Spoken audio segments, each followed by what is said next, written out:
इसमें hydrochloric acid जो है इसका रिएक्शन हो रहा है वाटर के साथ, HCl प्लस वाटर।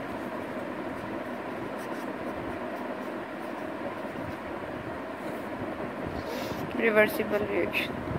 अब इस रिएक्शन में देखेंगे कि HCl जो है इसकी आयोनाइजेशन होगी तो ये चेंज हो जाएगा H पॉजिटिव में Cl नेगेटिव में। ये वाला प्रोटॉन जो है ये वाटर एक्सेप्ट कर लेगा, जिसके नतीजे में हमारे पास बनेगा hydronium ion plus chloride ion. ठीक है, तो अकॉर्डिंग क्लोरे ब्रॉन्स्टेड ऐसा सब्सटेंस मॉलिक्यूल या आयन जो कि प्रोटॉन को ट्रांसफ़र करे एसिड कहलाता है, और जो प्रोटॉन को एक्सेप्ट करे वो बेस कहलाता है। अब एक टर्म हमारे पास आती है कॉन्जुगेट एसिड। कॉन्जुगेट का मतलब होता है रिलेशन या ताल्लुक भी इसे कह सकते हैं। डेफिनेशन देख लेते हैं। A conjugate acid is a species found by accepting a proton by a base. A conjugate base is a species found by donating a proton by an acid. जैसे कि हमने ये एग्जांपल की है कि हाइड्रोक्लोरिक एसिड और water का reaction होता है, हाइड्रोनियम आयन बनता है और क्लोराइड आयन बनता है। तो कॉन्जुगेट एसिड क्या चीज़ है? एसिड तो है ना, HCl एसिड है, वाटर जो है वो एज अ बेस है। कॉन्जुगेट एसिड जो है ये तब बनता है, कॉन्जुगेट एसिड तब बनता है जब कोई भी बेस एसिड से प्रोटॉन को एक्सेप्ट करे। मीन्स कि यहाँ पे वाटर है, वाटर ने प्रोटॉन को एक्सेप्ट किया, हाइड्रोनियम आयन बना है, तो ये जो है ये है कॉन्जुगेट एसिड। हाइड्रोनियम आयन जो है ये कॉन्जुगेट एसिड है।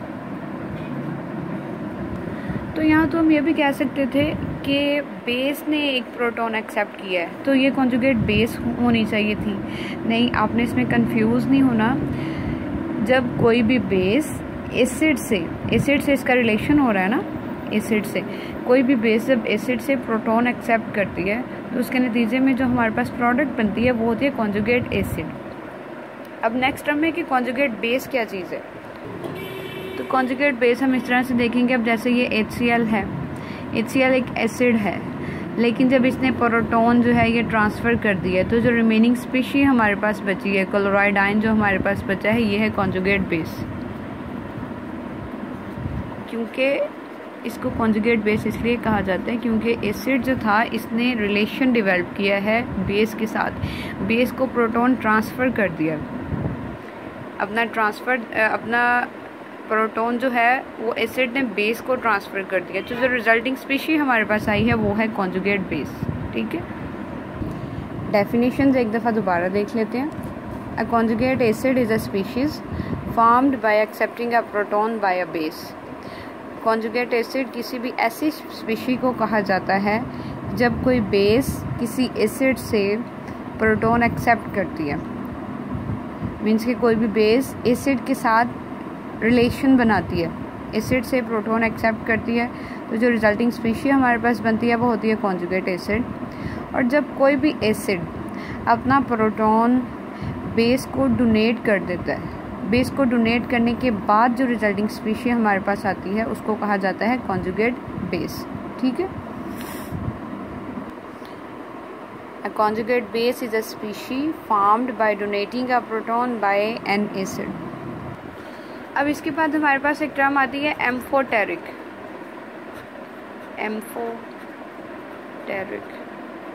इसका क्या मतलब होता है? एम्फोटेरिक, एम्फो का मतलब होता है बोथ।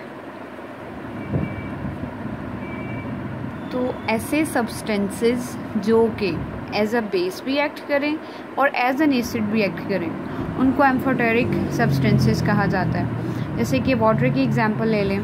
पहले तो ये एसिटिक एसिड के साथ रिएक्ट करता है, acetic acid plus water, reversible reaction. अब इसमें देखें कि जब एसिटिक एसिड की आयोनाइजेशन होगी तो ये चेंज हो जाएगा एसीटेट आयन में और प्रोटॉन में। अब ये वाला जो प्रोटॉन है ये वाटर एक्सेप्ट कर लेगा, इसके नतीजे में बनेगा हाइड्रोनियम आयन प्लस ये एसीटेट आयन।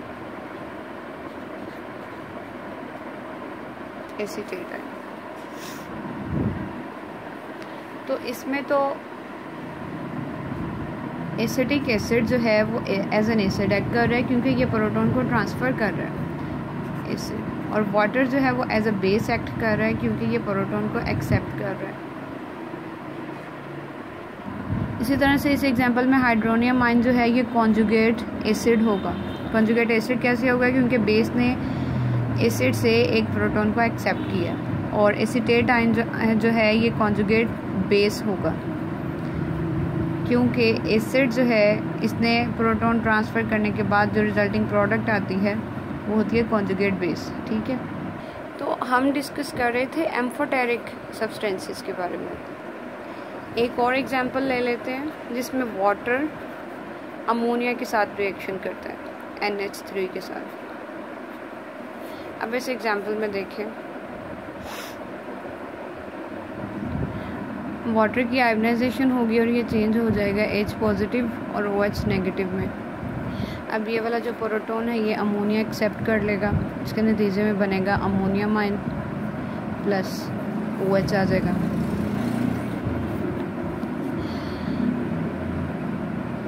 अब इस एग्जांपल में वाटर ने प्रोटॉन जो है उसको डोनेट किया है तो ये एज एन एसिड है अकॉर्डिंग टू लॉरी ब्रॉन्स्टेड, और अमोनिया जो है इसने प्रोटॉन को एक्सेप्ट किया है तो ये एज अ बेस एक्ट कर रही है। लेकिन जो ऊपर हमने एग्जांपल की थी यहाँ पर वाटर जो था वो एज अ बेस एक्ट कर रहा था, इस एग्जांपल में वाटर जो है वो एज एन एसिड एक्ट कर रहा है। तो एम्फोटेरिक कंपाउंड्स ऐसे कंपाउंड्स होते हैं जो कि एज एन एसिड भी एक्ट करें और एज अ बेस भी एक्ट करें। ठीक है, तो वाटर जो है वो एक एम्फोटेरिक कंपाउंड है। नेक्स्ट जो है वो इसकी लिमिटेशंस आ जाती हैं कि इसमें क्या खामियां थी लॉरी ब्रॉन्स्टेड में। अब जिस तरह से आरहेनियस जो था, आरहेनियस ने एक्वस सॉल्यूशंस की बेस पर ही एक्सप्लेन किया था कि जो सब्सटेंसेस एक्वस सॉल्यूशन में डिसोसिएट होने के बाद हाइड्रोजन आयन दें वो एसिड, जो हाइड्रोक्सिल आयन दें वो बेस। इसी तरह से जो लॉरी ब्रॉन्स्टेड थे इन्होंने सिर्फ प्रोटॉन ट्रांसफ़र को ही डिस्कस किया, लेकिन कुछ ऐसे सब्सटेंसेस थे जिनमें प्रोटॉन प्रेजेंट नहीं होता था लेकिन फिर भी वो एज एन एसिड या एज अ बेस एक्ट कर रहे होते थे। जैसे कि एक सब्सटेंस है SO3 सल्फर ट्राईऑक्साइड, ये एक एसिड है लेकिन ये प्रोटॉन ट्रांसफ़र करने की एबिलिटी तो नहीं रखता, इसमें प्रोटॉन नहीं है तो ये प्रोटॉन ट्रांसफ़र नहीं कर सकता, लेकिन ये एक एसिड है। तो लॉरी ब्रॉन्स्टेड जो थे वो इस चीज़ को एक्सप्लेन नहीं कर सके थे। इसी तरह से एक सब्सटेंस है कैल्शियम ऑक्साइड CaO, ये एक बेस है। अब इसमें प्रोटॉन एक्सेप्ट करने की एबिलिटी तो नहीं है लेकिन ये फिर भी एज अ बेस एक्ट कर रहा है। तो ये लिमिटेशन जो थी ये लॉरी ब्रॉन्स्टेड के कॉन्सेप्ट में थी, एसिड बेस के कॉन्सेप्ट में। नेक्स्ट जो है वो हम लेविस कॉन्सेप्ट डिस्कस करेंगे कि लेविस ने एसिड और बेस के बारे में क्या कॉन्सेप्ट दिया था।